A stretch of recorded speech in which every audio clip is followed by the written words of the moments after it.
YouTubers, Jen True here with the True Valley Life channel. Thank you so much for hanging out with me today. So today's video is how do you tap a maple tree? So in this video I'm going to show you how to tap a maple tree with the old school 7/16 spile.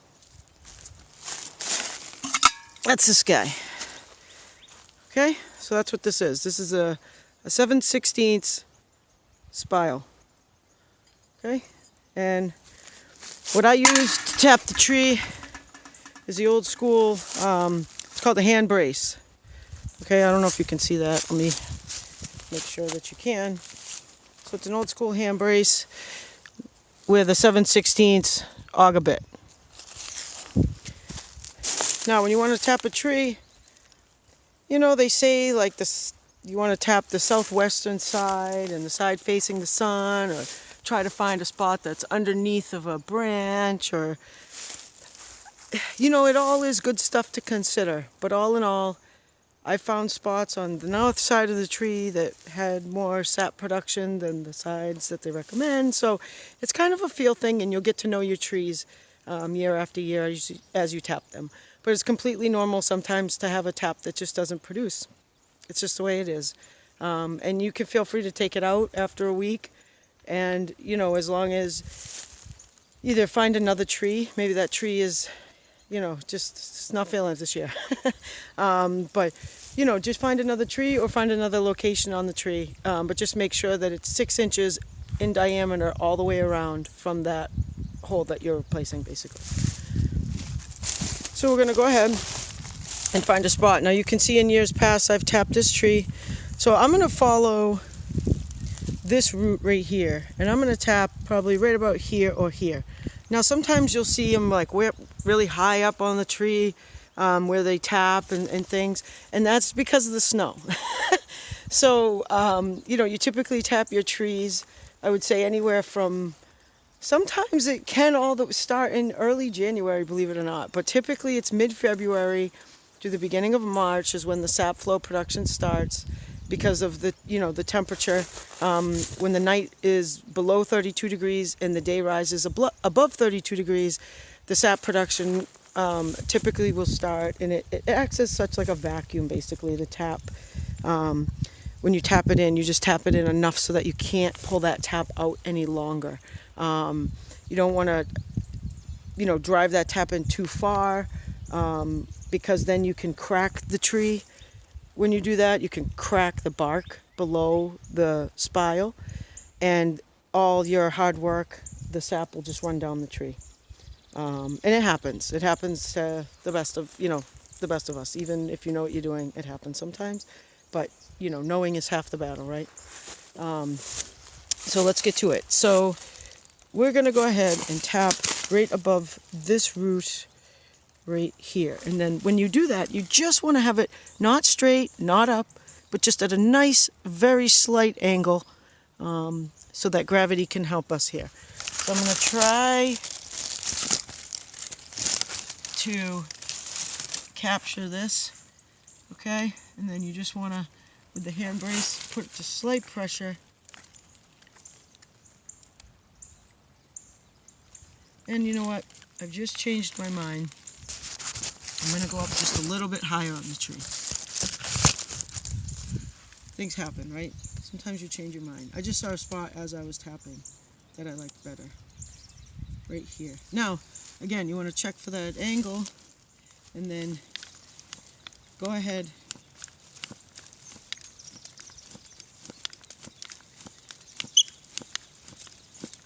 And you want to go in about an inch to 1.5 inches. On the super big, like gigantic 300-year-old trees, you can go in at like 2, but I don't think you ever need to go in more than that.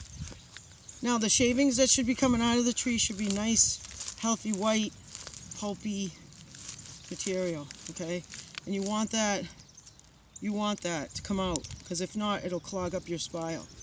Once you get it in, you just back the drill out. This is called a hand brace. Okay, and there you go. So I suggest you keep like I just use like a little stick,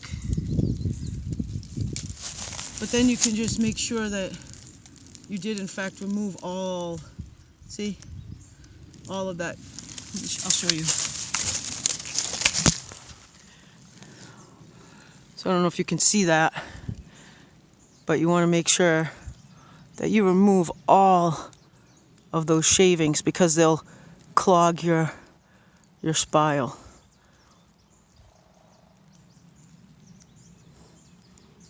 There, that looks pretty good. Okay, so now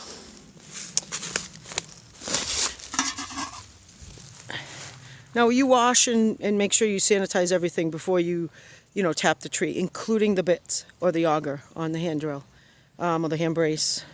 Or if you just use an electric drill, that's fine. Just make sure you use the right drill bit according to the spile that you use. So there's like 5/16, 7/16. Geez, I think there's even half-inch ones, but even the 7/16 is starting to phase out, and they're trying to encourage the 5/16 just because of, but it doesn't hurt the tree. As long as you remove the spile every year, it doesn't hurt the tree because it heals up. See, that's from last year. So it just heals right up. Okay, so then just go ahead. You just want to make sure that your hook here is all set for your bucket. There you go. And just make sure that the hook is on the inside of where you're going to put it, not on the forward side, because it will fall off basically. Oh, just like that. But that's the way you want it, because you want it to run. You want it to. Sorry about that. It's hard to do with my. There we go. All right. You want it forward, right there, like that, so it doesn't fall off. Okay, so now we're gonna go ahead and, oh, I put it on backwards, you guys. You see? I put it on backwards, so make sure you don't do that. In my haste. See? And it's okay. Just keeping it real here on the homestead. So there, now it's fixed. See? Because that's where you hang your bucket. I'll get my hammer. And what I do is in the spring and the summer, go around and make a map and flag and identify the trees that you want to tap in the spring, in the early spring and winter, because it isn't even spring yet. But you just want to keep tapping this in so you can't pull it out with your hand, basically. And what you don't want to do is create a crack by driving this in too far. It looks like we're good, okay? So now we'll go ahead and hang the bucket, and then we'll put on the cover. And what the cover does is it protects water, like rainwater.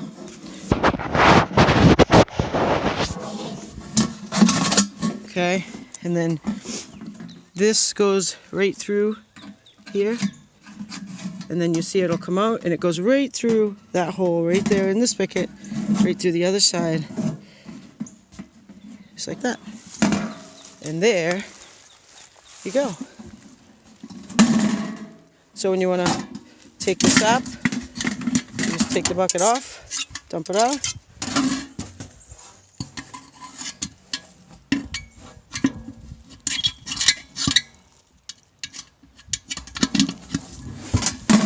And there you go.